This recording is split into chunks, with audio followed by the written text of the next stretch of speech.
Because one of the best things about kits is that you can actually disagree with each other and still appreciate kits as a whole.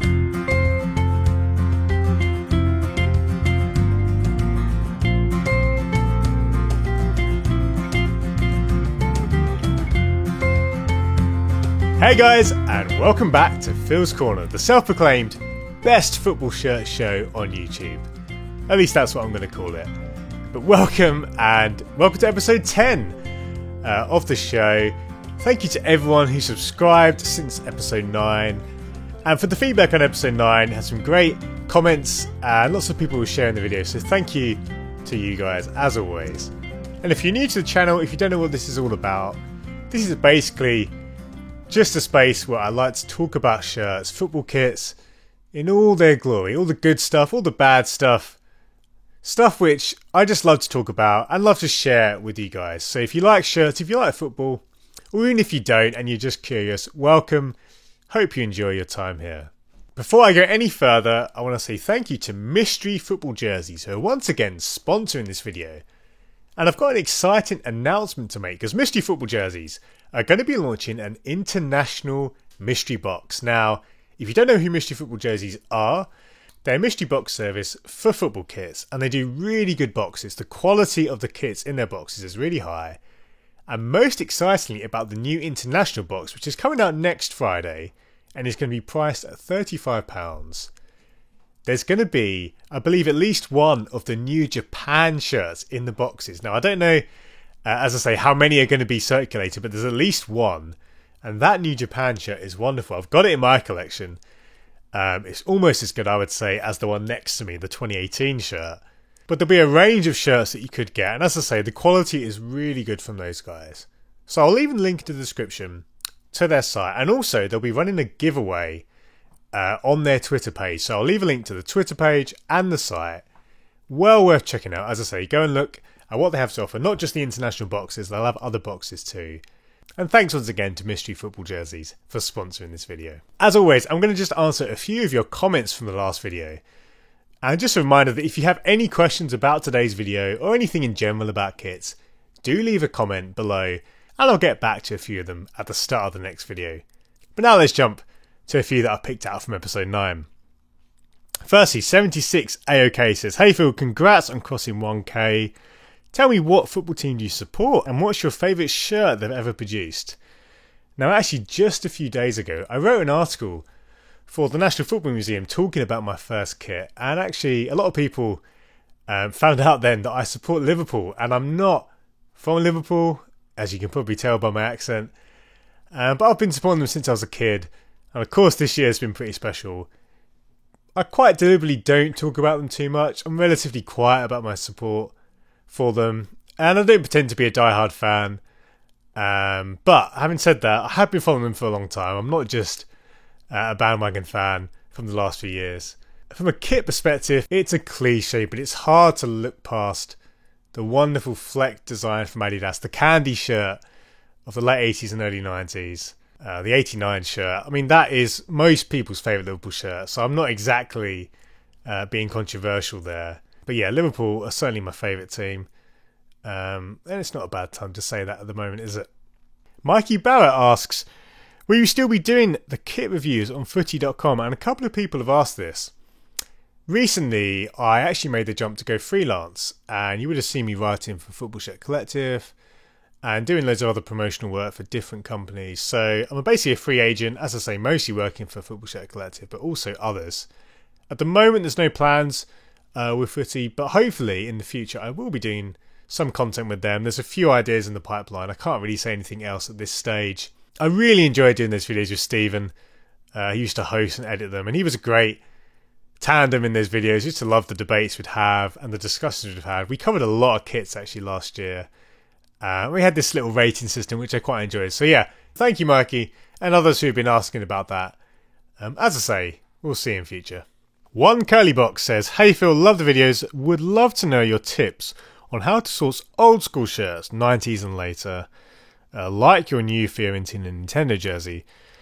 And as I said in the last video, that particular shirt was actually from a fellow collector on Twitter. And what I would say is, as well as looking at eBay and using the saved search feature in eBay, which we also talked about, probably the best way, if you're looking for a specific shirt, is actually to be in the community and looking at fellow collectors who are posting about shirts to sell. There's some really good active accounts on there. And maybe just ask around as well. If you do get involved in the conversations around a particular team, around a particular shirt, just ask, see if anyone's seen one for sale. Because with very specific shirts like that Fiorentina shirt, they don't just come up anytime. You do see them sometimes on your sites like classic football shirts or vintage football shirts, but most of the time you do actually have to be quite patient. So yeah, check eBay, do have some saved searches for specific shirts, but be on Twitter, be asking people, just be seeing what's around. All the best for your search, Curly Box. Hope you do find what you're looking for. Adam, who's been a supporter of the channel since day one, says, lovely video, I would really love to own the Wick shirt. That was the Hackney Wick shirt. What do you think about the new Iceland crest? Hopefully you do a video on crests. Now that's a great shout, Adam. I'd love to do a video on crests. And actually, if not the next video, the one after will be about crests, because I've got some really, really good ones in my collection. I've got a new shirt arriving soon, which has one of my favourite crests in football. So yeah, a video on crests is definitely going to come up soon. And on the subject of Iceland, that was a great crest, wasn't it? Not necessarily the most functional crest, I would say, but it was a really fun story. I love seeing the promotional video, which incidentally was directed by the team's goalkeeper, who is a film director as well as being a professional goalkeeper, so good on him. But yeah, the Iceland crest was really good fun. I love seeing the buzz around that, and the kit was great too from Puma, so lots of good stuff there. As I say, crest video will be coming up soon. And actually let me know in the comments if you have any crest that you like in world football.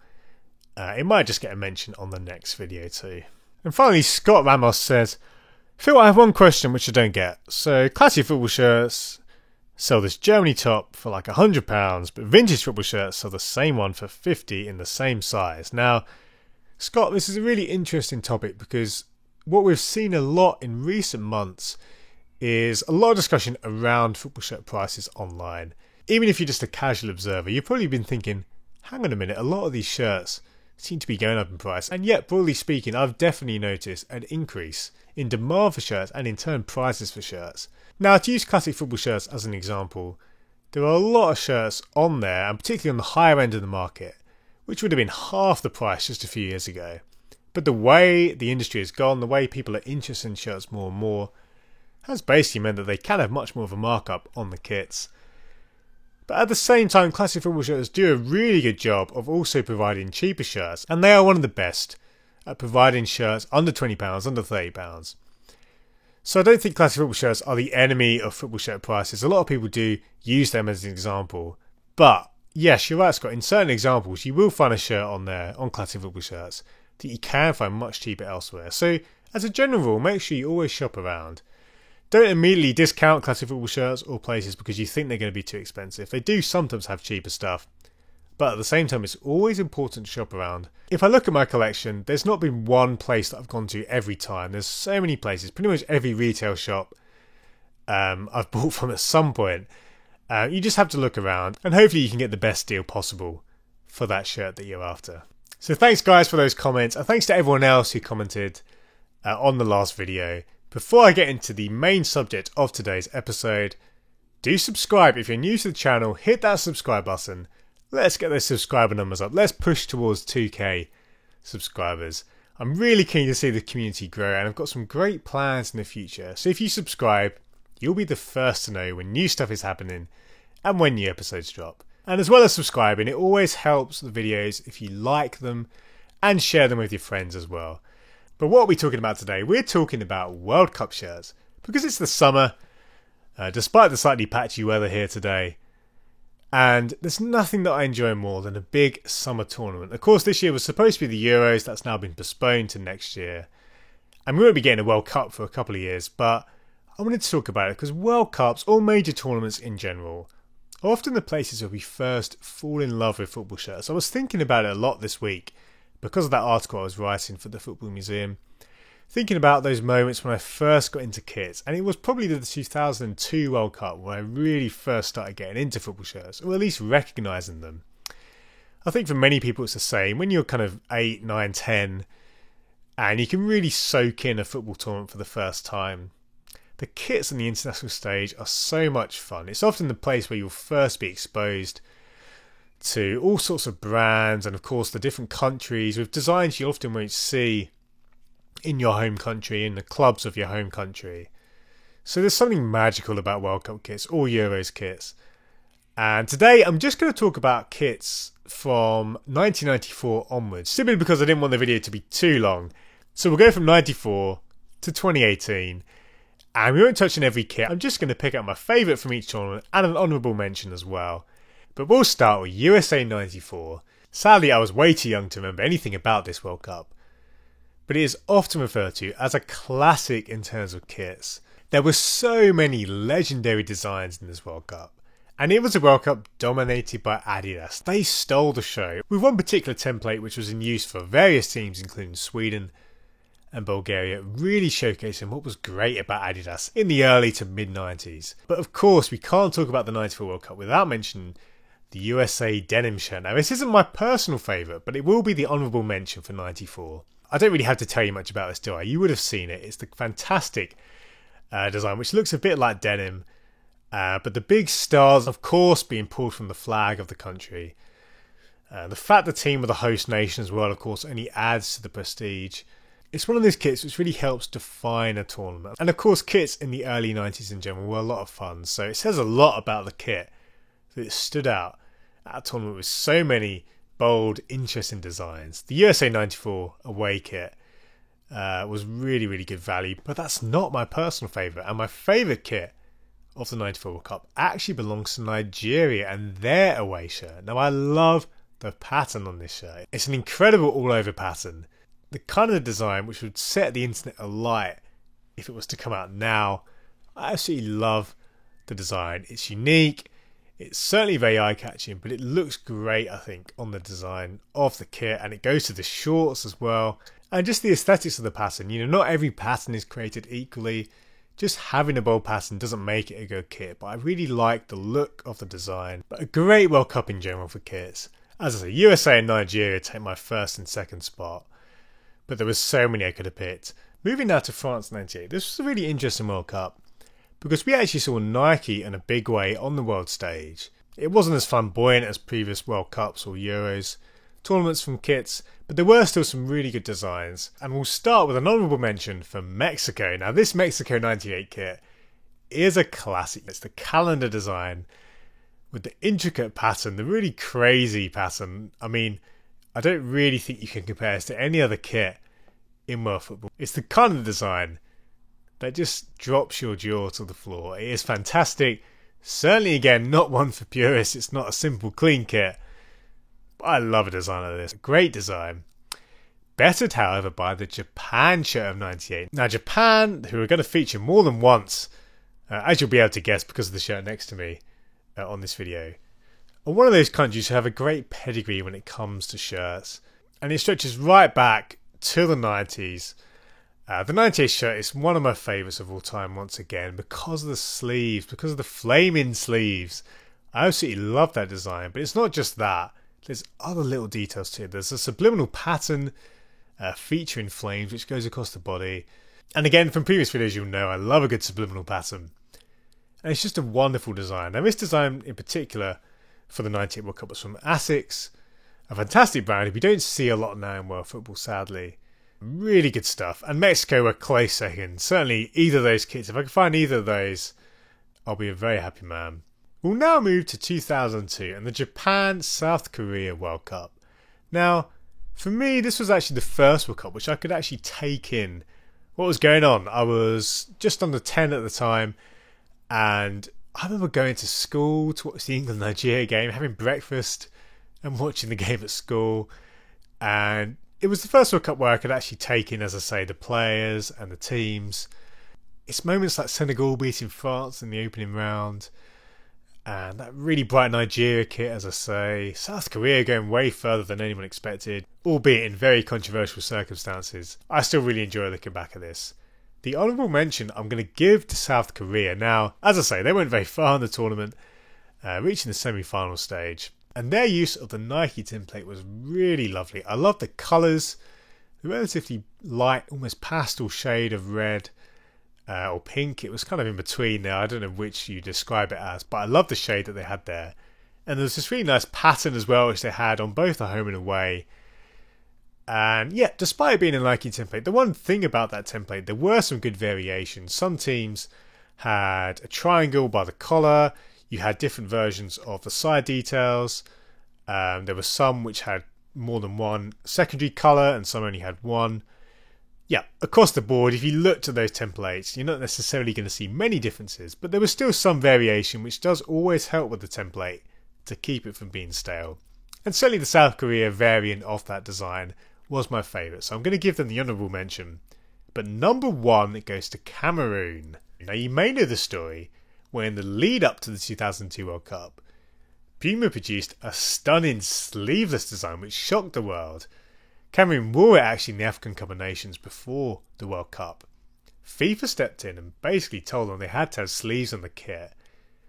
So Cameroon stitched black sleeves onto their design and wore that for the 2002 World Cup on both the home and away.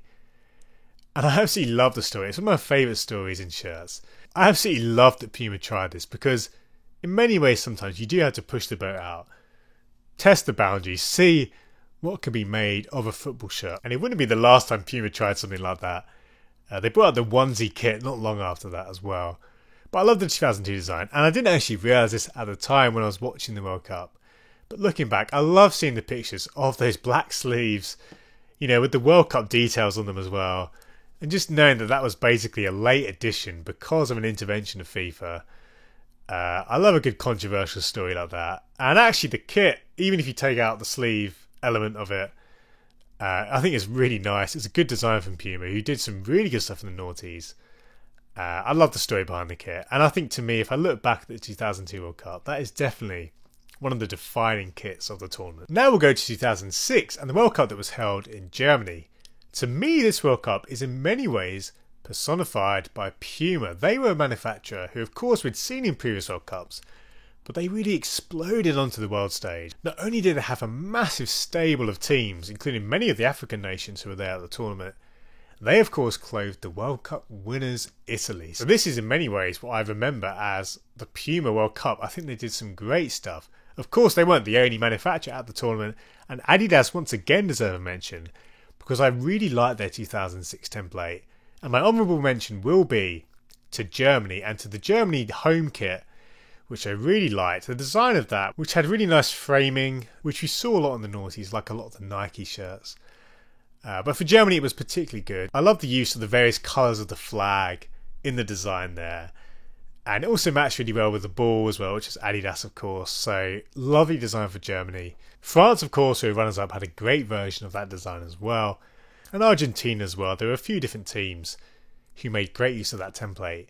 But my number one spot is going to go to Puma, but it's going to go to Angola. I loved the Angola kit from 2006. Both the home and away, they had these great horizontal bands of colour. I say that a lot on this channel because I love designs that feature that. Really chunky bands in this case, but the colour scheme's great. Again, across both kits with the red and gold and black and white. It's a really good colour scheme. Puma did great work. I mean, I could have picked a few different Puma kits. They did really, really good designs. All the kits had nice individual touches to represent the nation. And I think they were just really strong across the board. But the Angola kit is my personal favourite of the World Cup. Now the 2010 World Cup, I would say, is quite underrated amongst the kit community. This was a tournament which had a lot of Nike designs in particular. Nike really came back in a strong way. And actually, when you look back retrospectively at the tournament, there were some really good designs. There weren't as many crazy kits, of course, as the 90s. It still represented what was a relatively understated era in terms of kit design. But having said that, there were still some really good designs. And Adidas as well, they were trying some really interesting things with the construction of their shirts around this time. So it's well worth looking at the 2010 World Cup again. If you're into kits, because I don't think it often comes up in conversations about the best World Cup for kits, for a lot of understandable reasons, but I would say there are a lot of hidden gems. And I actually found it quite difficult to pick my favourite. There was a few in contention. For the honourable mention, I'm going to go to Mexico. The second time we've gone to Mexico in this video. Both their home and away kits were really good at this World Cup. I loved the construction of the shirts, a really interesting move from Adidas. Just the panelling and the design of the construction was really interesting. And both the home and away featured a great subliminal pattern. I believe they were based on feathers or eagle feathers. There was certainly some sort of feathery-like appearance on the subliminal pattern, but I really liked that. And the away was a great black design with little bits of red and green. Mexico, a bit like Japan, who I mentioned before, are one of those teams who are great value for international shirts. Loads of great designs over the years. But the 2010 away is certainly one of my favourites. But it's not my favourite. My number one spot goes to Slovenia. Now, I love Slovenia shirts. Perhaps after Mexico and Japan, I'll put them at number 3 for my favourite international teams in terms of shirt design. They have this ongoing mountain motif across the centre of the kits, which has been consistent across different manufacturers. But Nike in 2010 did a great couple of kits, with the away being my favourite version. Quite simply, I love the colour combo, the two-tone green effect, with a darker green and a lighter green. It sounds simple, but the execution was really nice. The mountain design, although very simple, was really effective. And I just think as a kit, when you look at the kit, it really stands out. As I said, the colour combo in itself is not one you see across many teams. Your kits, I think, can be really effective when you have this two-tone approach. When you have one colour and you take two different shades of it.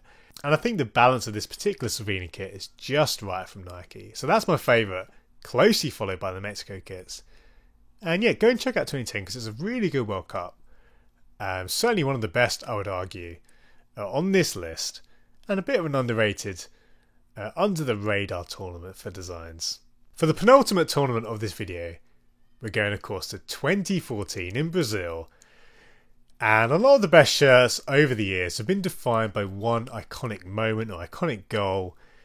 Certainly my honourable mention for this tournament is in that category because it's the Holland or the Netherlands away shirt from that tournament. I don't have to tell you, do I? This is the Robin van Persie header shirt, that famous goal. Certainly one of the biggest goals in the World Cup, or one of the most replayed goals of the World Cup in recent history.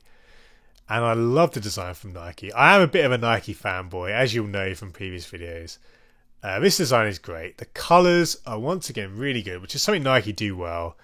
And the gradient, which I don't often like in kits, I think gradients can be quite overdone, but it looks great here in this example. That combination with the bright orange against the dark blue is really strong. Quite similar actually in many ways to the Colombia away kit from the 2018 World Cup. It's that colour scheme which really does wonders for me.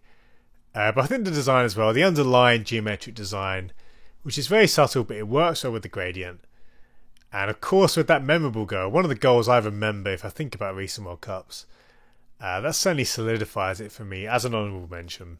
My number one World Cup kit from 2014 is actually Mexico again. Now Mexico, they certainly deserve a gold medal if we're comparing countries in this video, because they're once again on the podium and once again in first place. This design isn't to everyone's taste, and I believe a lot of fans are quite unhappy with this shirt at the time of release, but I really like it. It's a really creative design with the kind of lightning bolts coming in off the side, the centralised crest. I really like the elements in play here. It really lends to a memorable shirt. Mexico shirts, I mean I've mentioned them before, they are really good in terms of colours and patterns. This one is no exception. And yeah, when I look back at 2014, it actually is my favourite. Good stuff from Adidas to get another first place on this list, and Mexico. And once again, stealing my heart. And finally, of course, we come to 2018, the World Cup in Russia. It seems like ages ago, doesn't it? It was only 2 years ago now, but it feels like way longer. We'll get on to Japan in just a second, but before I do, we should talk about the Nigeria kit. Now, perhaps surprisingly, I'm not going to mention this as my favourite, or even the honourable mention. I mean, it's maybe an honourable mention 0.2. It's sort of close to my first and second favourite of the tournament. But it does, of course, deserve a mention just because of the amount of attention it got.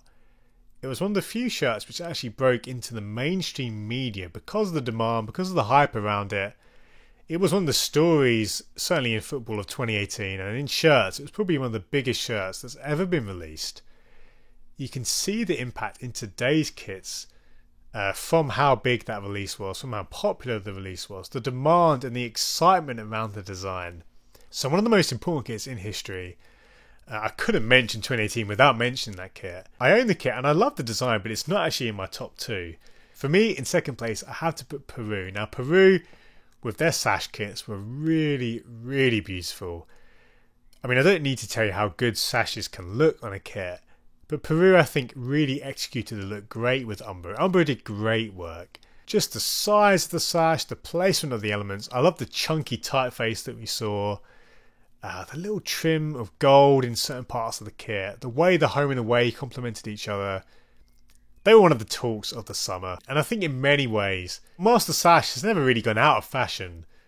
I'd certainly say Peru brought it back into the mainstream consciousness. Or certainly at least the football shirt consciousness. They championed the sash in a beautiful way. And to be honest, you could argue that, okay, every Peru kit is going to look good. But I would say that Umbro did a particularly good job here. Just because you've got a good kit design to play with, just because you're with a team who has great kits in the past, it doesn't mean the new kits are going to be good. Peru looked great in 2018. Umbro did great work. They took what was already a good design and just perfected it. So it was a really nice one, but it's not my favourite. Because, of course, the shirt next to me, the Japan shirt from 2018, was my favourite of that World Cup. I'll get it off the wall now and we'll just go through some of the details. Now, as I said, I love Japan kits. This particular design featured a reworked crest, which was massive. I loved the crest. It was really nicely designed. It's really big on the shirt, but I loved that. And of course, with all Japan shirts, you get the Japanese flag as well there. I really like how the flag is trimmed in this lovely gold, this pale gold, which is the same gold you see in the inner shield of the Federation logo. So I love that touch. And of course the pattern. We had to talk about the pattern, which was inspired by Sashiko stitching, I believe it's called. Stitching which was used to make samurai armour hundreds of years ago. Really, really effective design. And this is a good example of Adidas really pushing outside the usual comfort zone of shirts. In effect, there's almost a pinstripe design here, but the stitching elements which you see throughout look wonderful. Other things to say, great inside net detail in there. Almost a bit like the new Iceland crest there, isn't it? With the different elements, with the wings, the mounting and the fire. That fire, of course, which you've seen on the 98 kit, the sleeves of the 98 kit. So I love that nod, really nice touch. The one small blemish on this kit is that the pattern doesn't go on the back, which is a bit of a shame. And we saw that a lot, of course, in 2018. But wonderful kit, one of my favourite kits of the modern era. To be honest, I think in 50 years time I'm going to look back at this kit and it is going to be one of my favourites. I just love everything about it. This is exactly what I like to see in shirt designs. A really fresh creative idea, well executed, all the details really working together in unison, great colours, great choice of things like the placement of the elements. Wonderful stuff from Adidas, who have been really good on this video. They've had a lot of good kits at World Cups. This in many ways continues that pedigree. Wonderful stuff, and one of my favourite kits of the modern era, and my favourite kit of the 2018 World Cup. So there we go guys, quite a few Mexico and Japan kits, but hopefully you enjoyed that quick whistle stop tour of recent World Cup kits. Let me know in the comments what you think. Have I missed out your personal favourite?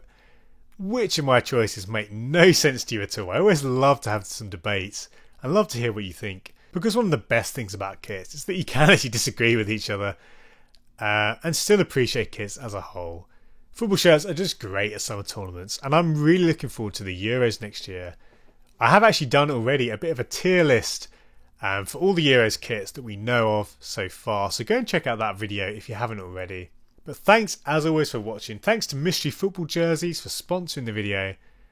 Do subscribe to keep up to date with the new episodes. As soon as episode 11 comes, if you're subscribed, you'll know first. And thanks for watching. Thanks for supporting the channel. As always, guys, take care, and I'll see you very soon.